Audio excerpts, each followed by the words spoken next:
어머니께 조심스럽게 여쭈어 봤습니다. 어머니, 혹시 요양원 생각해 보신 적 있으세요? 그 순간 어머니의 눈동자가 조용히 흔들렸습니다. 말없이 저를 바라보시던 그 시선에 숨이 턱 막혔습니다. 그저 최선을 다하고 있다고 믿었는데 그 한마디가 어머니의 마음을 무너뜨릴 줄은 몰랐습니다. 안녕하세요. 저는 경기도에 사는 67세 김순철입니다. 지난번 긴 열전의 사연을 보고 혹여나 제 사연이 많은 분들께 도움이 되었으면 좋겠다는 마음에 소개를 해드리려 합니다. 저희 어머니께선 올해 90세가 되셨습니다. 마을에서도 건강하시기로 소문이 나셨습니다. 그런데 언제부턴가 사소한 실수를 하셨습니다. 처음엔 물을 자주 흘리셨습니다. 아, 연세가 있으시니 그럴 수도 있지 생각했죠. 그 정도는 괜찮다고 마음속으로 애써 넘겼습니다.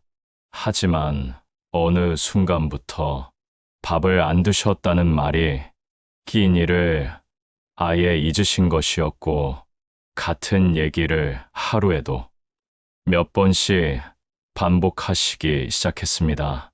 하루는 어릴 적 가족 사진을 보시더니 이건 누구냐 하고 물으셨습니다. 그 사진 속 인물은 바로 저였습니다. 그날도 평범한 새벽이었습니다. 그런데 어머니가 조용히 문을 열고 밖으로 나가셨습니다. 잠옷 차림에 슬리퍼만 신고 아무 말도 없이요. 잠시 후 경찰서에서 전화가 왔습니다. 그때 깨달았습니다. 이건 감정만으로 돌볼 수 있는 상황이 아니구나.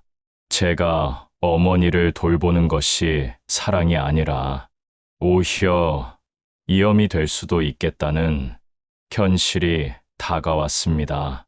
그날 밤, 저는 거실에 앉아 밤을 꼬박 새웠습니다.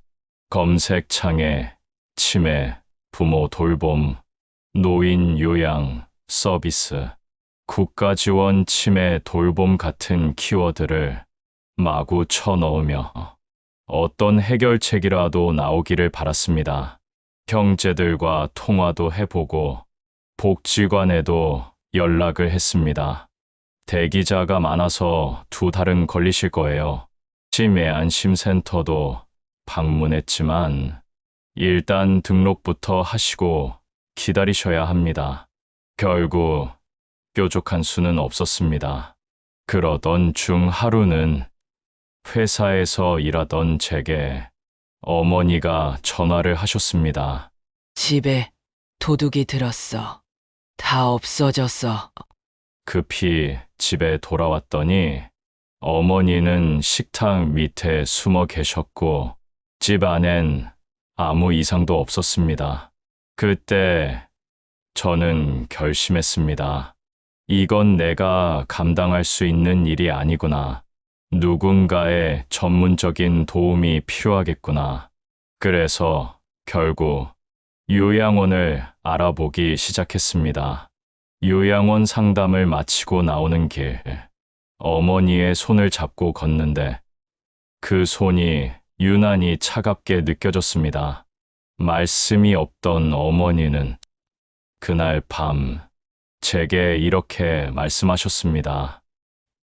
나 꼭 거기 있어야 돼. 그 한마디가 심장을 찔렀습니다. 불편하다거나 무섭다는 말도 아니었습니다.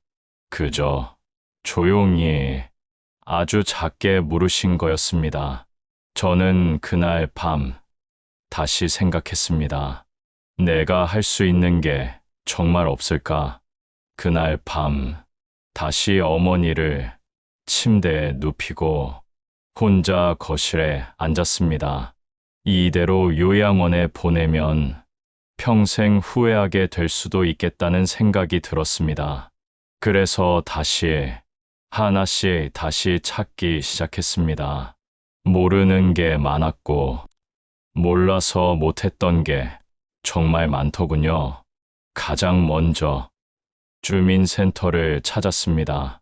그곳에서 저는 노인 맞춤 돌봄 서비스를 처음 알게 되었습니다.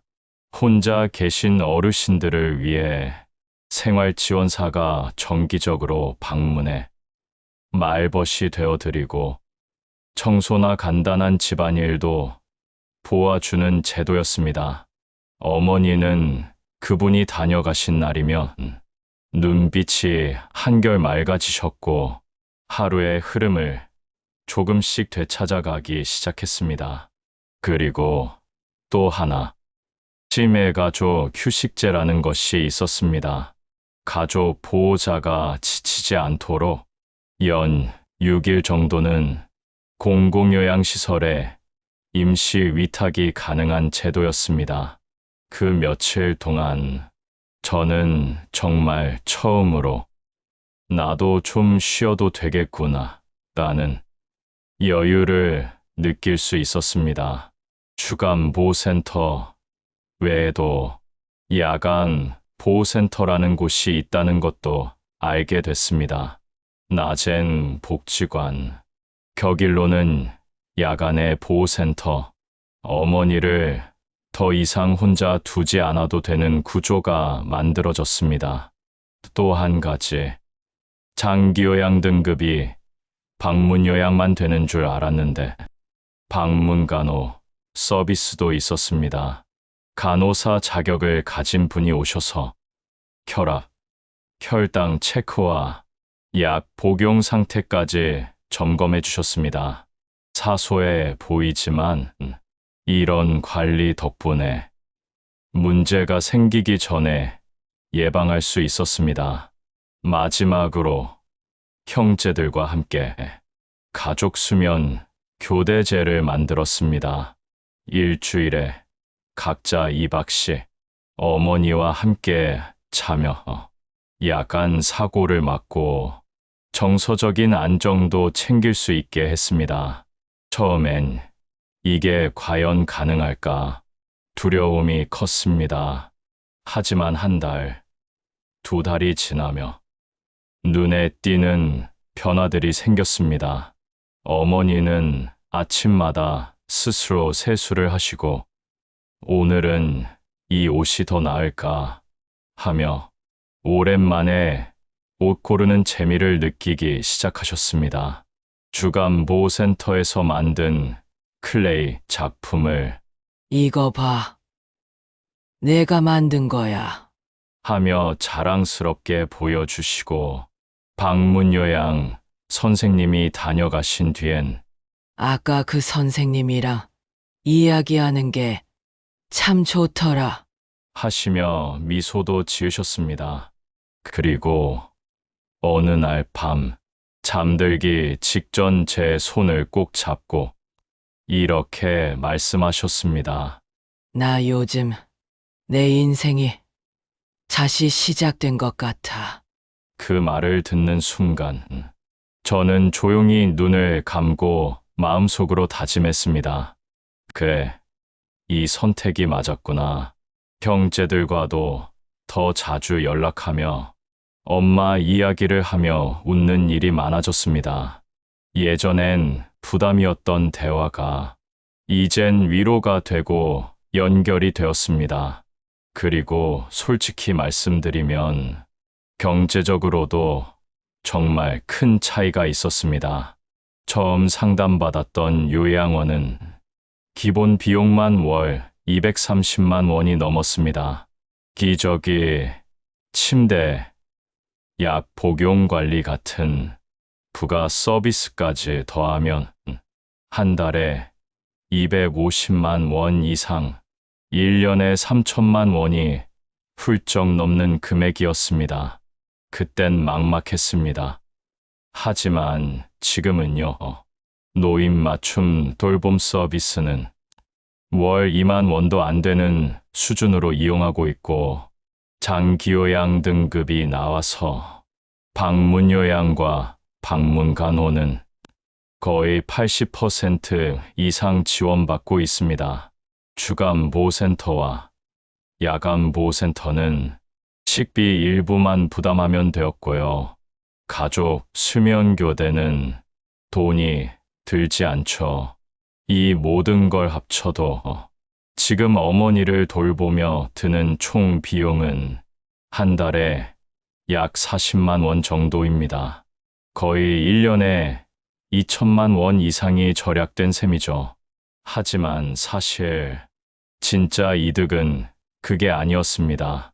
돈이 아니라 엄마의 표정이 달라졌다는 것, 내가 후회하지 않는다는 것, 그리고 가족이 다시 서로를 붙잡고 있다는 것, 그게 가장 크고 중요한 이득이었습니다.